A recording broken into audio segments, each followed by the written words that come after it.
مجھے شوق ہوا کوئی مجھے بھی مانے، مجھے شوق ہوا کوئی میرے لیے آدھی رات کو اٹھ اٹھ کے روئے، مجھے شوق ہوا کوئی میرے لیے قیام کرے، کوئی کھڑا ہو کے احترام کرے، السلام علیکم کا کوئی اہتمام کرے، میرے لیے کوئی کام کرے۔ ان عرفا، مجھے شوق ہوا کہ میں پہچانا جاؤں، میں جانا جاؤں۔ علامہ اقبال رحمت اللہ علیہ سے ایک آدمی نے لوگوں کا گلہ کیا، کہا ان لوگوں کو بڑا شوق ہے کہ ہمارا پروپیگنڈا ہو۔ علامہ اقبال ہنس پڑے، کہنے لگے ہاں اے اللہ نو بھی شوق سی، نہیں سمجھے؟ اس نے تو گلہ کیا نا لوگوں کا کہ ان کو بڑا شوق ہے کہ لوگ ہمیں بھی مانے، ہمیں بھی جانے۔ تو علامہ صاحب نے دو کام ایک کام سے کر دیے، ایک تو اس کا منہ بند کیا کہ گلہ نہ کر، دوسرا انہوں نے مسئلہ بتایا کہ پہلے شوق اللہ کو ہوا تھا کہ کوئی مجھے جانے، کوئی مجھے مانے، تو کہا جب خالق کو ہو سکتا ہے تو مخلوق کو بھی ہو سکتا ہے۔ اب خالق کو شوق ہے کہ مجھے کوئی جانے، کوئی مجھے مانے، کوئی میرے لیے روئے، کوئی میرے لیے تڑپے، کسی کو پتا چلے میں کیسا۔ اب پہلا کام یہ ہے اپنے حسن کو دیکھنے کے لیے، اور کوئی نہ ہو تو ایک آئینہ بنا لو، ایک آئینہ بنا لو، اور آئینے میں دیکھو گے تمہیں اپنا آپ نظر آئے گا، تمہیں اپنا آپ نظر آئے گا۔ اب آئینے کے بغیر تو پتا نہیں چلے گا کیسے ہو، لیکن جب ہوگا سامنے آئینہ پھر دیکھ کے کہو گے واہ۔ اب مالک نے کیا کیا، منزل آ گئی سمجھنے کی، فرمایا کہ مجھے شوق ہوا میں پہچانا جاؤں، میں جانا جاؤں، کوئی میرے لیے بے قرار ہو، کوئی میرے لیے بے چین ہو، کوئی مجھے مانے، کوئی میری باتیں کرے، کوئی میرا ذکر کرے، کوئی میری حمد کرے، کوئی میری تعریف کرے۔ مولا پھر تو نے کیا کیا؟ فرمایا فخلق تو محمد،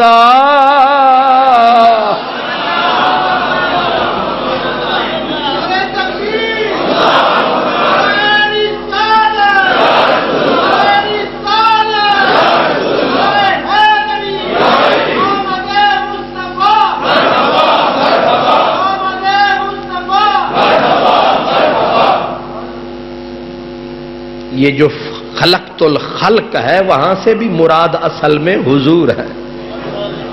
کیا مطلب؟ فرمایا میں نے اپنے اس ذوق کو، اپنے اس شوق کو جب عملی جامہ پہنایا تو میں نے سونا محمد بنایا۔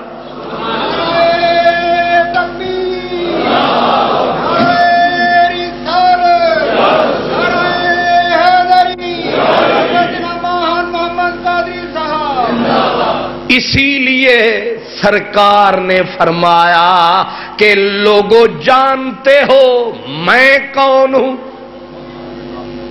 آپ کون ہیں؟ فرمایا انا مرآتہ جمال الحق، اللہ کے حسن کا آئینہ میں محمد عربی ہوں۔ آپ کیوں بنے؟ فرمایا اس نے مجھے بنایا اور مجھ میں اسے اپنا آپ نظر۔ سب دیکھو نور محمد کا، سب دیکھو نور محمد کا، سب بیچ ظہور محمد کا، سب دیکھو نور محمد کا۔ اب ذرا غور سے آگے چلیں کہ اللہ نے اپنے ظہور کے لیے بنا دیے حضور، مقصود تھا اس ذات کو اپنا ظہور، اس نے بنا دیا میرے نبی کا نور۔ لیکن سوال یہ ہے، ہر چیز کہیں نہ کہیں سے بنتی ہے، جب کچھ نہ تھا تو حضور بنے کہاں سے؟ حضور کے وجود کا مصدر کیا ہے، منبع کیا ہے، اوریجن کیا ہے؟ میرا نبی کہاں سے بنا ہے؟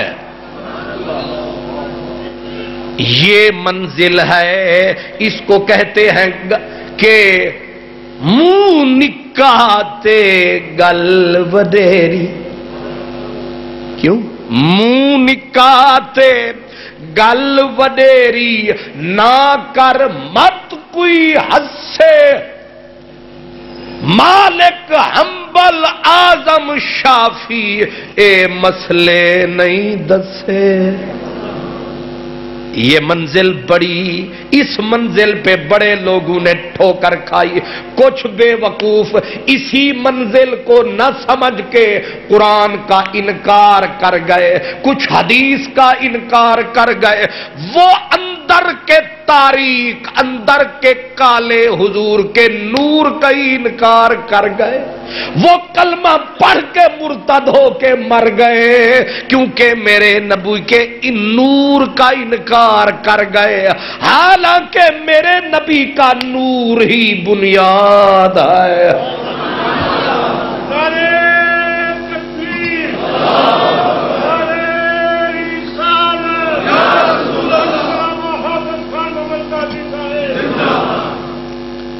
اب غور سے، فکر سے سمجھیں کہ جب اللہ نے فرمایا میں نے انہیں بنایا تو کہاں سے؟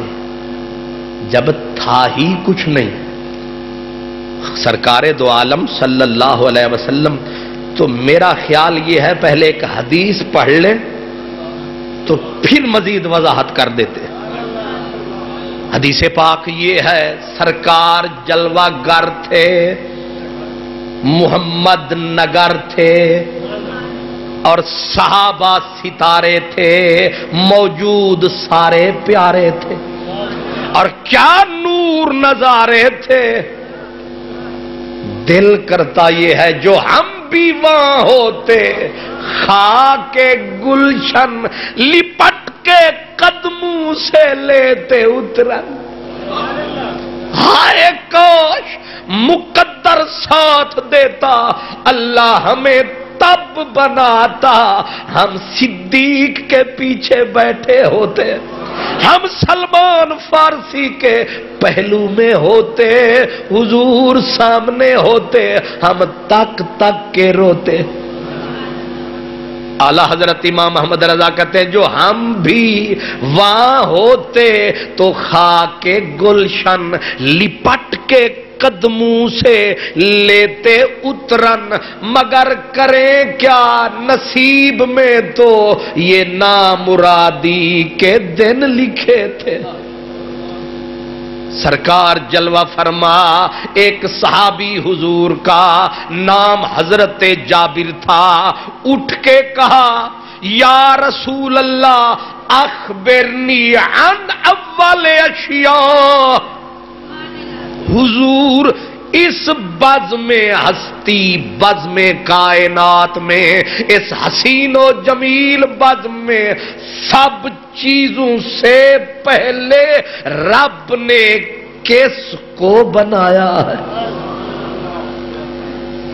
اب نبی نے جو فرمایا ہے وہ اٹل ہے، وہ بات حتمی ہے، اس پہ کسی کو اپنی منطق فلسفہ لڑانے کی لوڑ نہیں ہے۔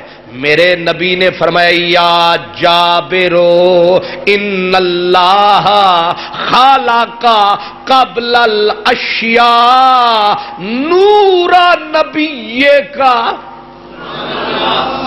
جابر بے شک اللہ نے